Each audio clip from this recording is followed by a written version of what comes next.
Listening to you for several years now, I see there's a lot of questions about how can I get things, specifically in getting into the vortex. My question would be if there is work internally that you would like to do to backtrack on the breadcrumbs that you threw in place that created the blocks within you. Why do you want to do that? It feels like... The reason we're asking, well, we will hear you and then we will make fun of you later. Okay. Well, it feels like from a memory standpoint, 3 years before, something happened because it's stuck. I cannot, even looking at pictures, see beyond that. And it feels like I've created an emotional block to block feelings, like you talk about getting that greater sense of feeling. You really haven't. The only thing that you need to consider is how active is a vibration here and now, not why is it active. Because if you're considering why it is active or how it became active, you only make it active and more intense now. One time, Jerry and Esther were in Orlando, and Esther was driving. She usually was. And they were using a new navigational system, and Esther was just becoming familiar with it. And they got onto a highway, and they were on the highway for a minute or two, and Jerry smiled and then chuckled a little and said to Esther, you know, you're going in exactly the opposite direction of what we should be doing. And Esther said, but I followed the navigational system. And Jerry said, well, I don't know what happened. He was always giving Esther the benefit of the doubt. It just went easier that way.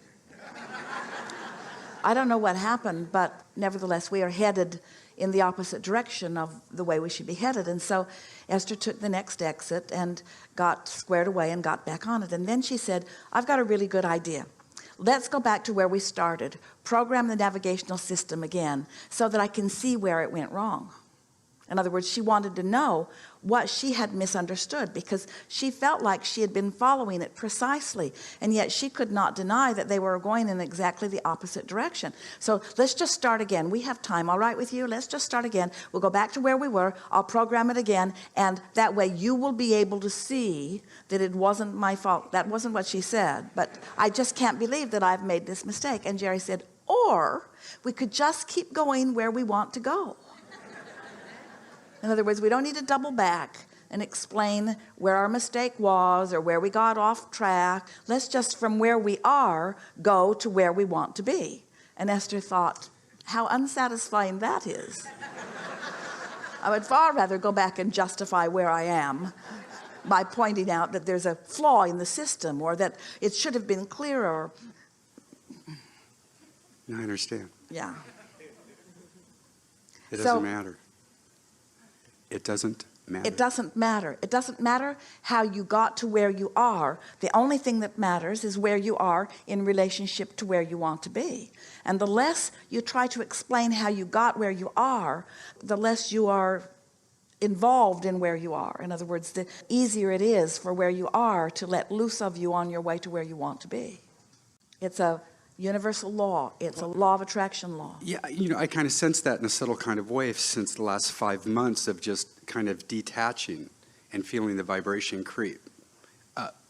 Because I can have conversations now and sense that subtleness, which is really the reason that we are so wanting you to hear this, and we are happy that you are hearing it, is because when you consider our explanation of how your inner being is always watching you, always aware of where you are in relationship to where you want to be, and always calling you from where you are to where you want to be. So can you feel that your inner being is never for a moment looking back at where you were before you are where you are? Your inner being is not saying, well, he is here now and wanting to be over here, but should we consider where he was before? There's no point in any of that. Your navigational system doesn't even do that. Where would you like to go? You program it in. But where were you before you were where you are now? Well, I don't really see what difference that makes. Well, it's infinitely important because it has to do with how appropriate you are. Maybe you were somewhere you should not have been.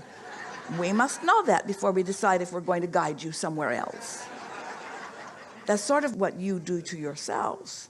You sort of superimpose that over yourself. I should explain where I was before I got here. And we say, no one's asking for any explanation. Just be where you are and know where you want to be, and let your inner being just guide you deliberately and joyously there. And the more you do that, the more you feel like that, the easier you will be on yourself about where you are, because you're not in a wrong place. It's not wrong to not be every place that you want to be. You are where you are, and where you are is where you are. You might want to write this down. Where you are is where you are, and where you are is all right. So you don't have to go back to get the luggage because you left it. Just go get new. Yeah, your luggage will find you. Unless you are flying. Everything that is important to you will rematerialize everywhere you are. Because that's what you do. You turn thoughts to things. Enough? We can feel that you're very contemplative about this. But we also feel that you are receptive of what we have offered. I'm in that mode, yes. But there's a part of me where you talk about the navigational system and the feelings. It feels like I've blocked that. I think that's the reason for my question, is to go back and try and fix that. But you see, you don't feel blocked to us in the sense that you have a question. So you're not blocked. It's feeling that guidance system, that love. I pulled out a card the other day that was given to me to do a reading on, if you would, and it felt like it hit right there and stopped. It didn't go in. It's like a What part did of the me. card say? It was the yellow chakra angel card from whatever deck we were working with. So seeing the yellow, I pictured the solar plex area, and it seems like when I went to read the card, if you would, it stopped. I could feel it bounce right there and come back. It's like there, part of me's not letting it in, even though I suppose I am, but it's like I'm feeling like I'm not. Well, this might help you. So you acknowledge that you have access to this source energy that creates worlds. You acknowledge The concept. the concept. So this will unfold in a way that you will really feel and understand. So the idea of you being an extension of source energy, and everyone else too, seems acceptable or easy to understand, that you are an extension of source energy. Sometimes you feel that connection, that love flowing, sometimes you don't, but it is a reasonable thing to contemplate that you are an extension of that, yes? Mm-hmm. Therefore, is it reasonable for you to accept that you could, others too, tune into it and be one with it, and then through your attention to other things, flow it?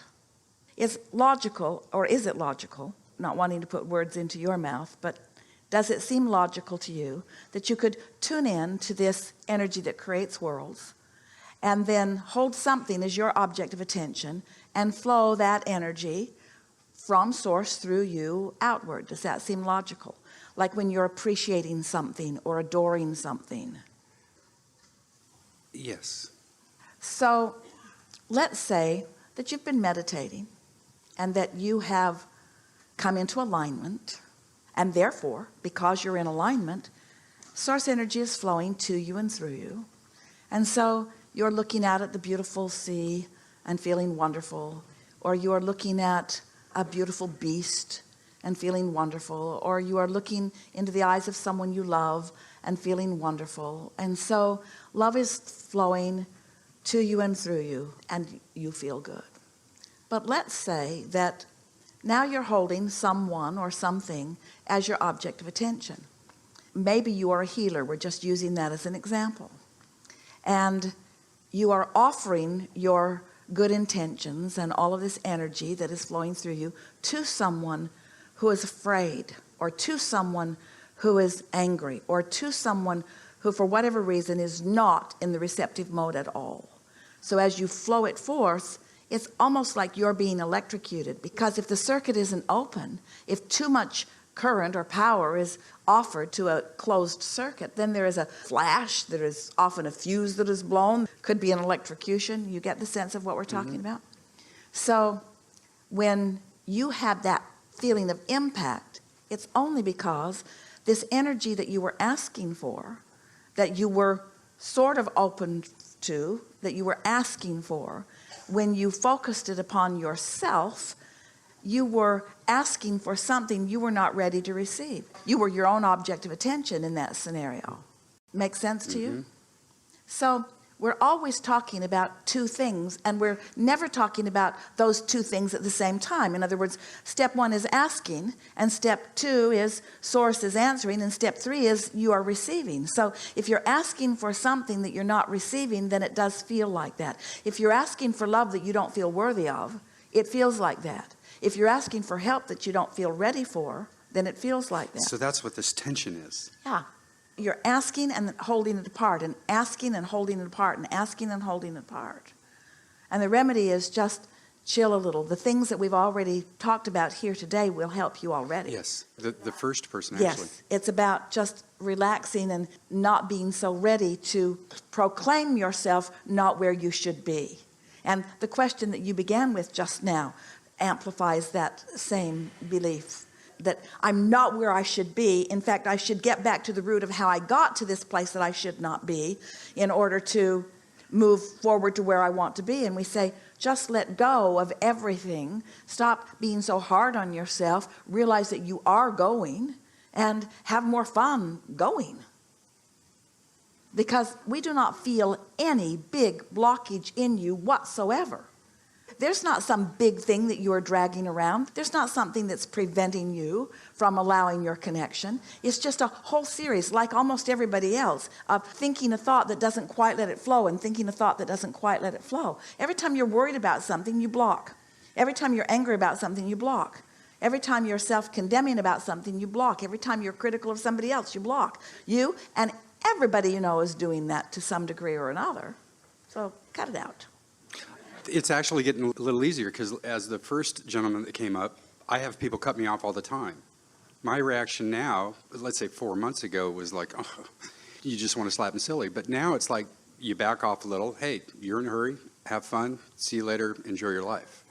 Because you are not about me. And even though I rendezvoused with you, which means I met you here, now I'm reacting to this meeting in a different way than other meetings. And so the next meeting is going to be different than this meeting because of my reaction to this meeting.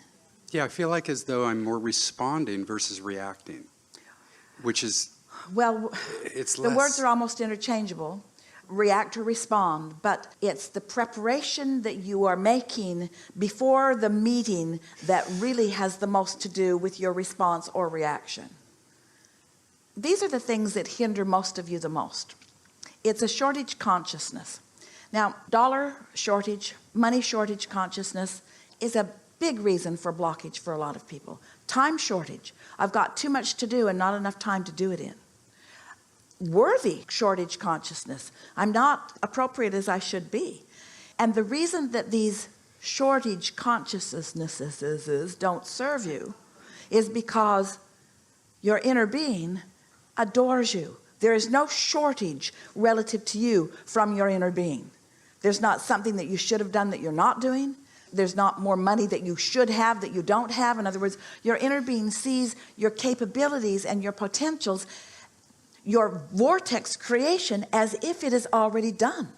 So as your inner being looks at you from this vibrational reality perspective and accepts the wholeness of you, but you don't, what you're feeling that is translated into shortage consciousness or time consciousness or reacting to things is just a misunderstanding or a different perspective between you and your inner being. If your inner being did not love you so much, your not loving yourself would not be so uncomfortable. If your inner being did not know your potential for expansion in all of the areas that you care about, your awareness that you haven't expanded would not bother you so much. It's the relationship between what you are allowing yourself to know right now about yourself and what your inner being does know about yourself right here and now. That's what causes that tension, you see. So Esther, she used to play with us. She'd say, Abraham, if you'd stop doing what you're doing, I wouldn't be so tense. In other words, if you would stop having that strong opinion of my value and worthiness, then when I'm down on myself, it wouldn't bother me so much. So she's trying to get us to change.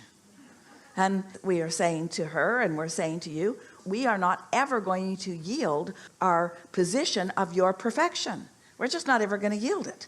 So you're the one who has to give up the tension, because we are the you that you have created.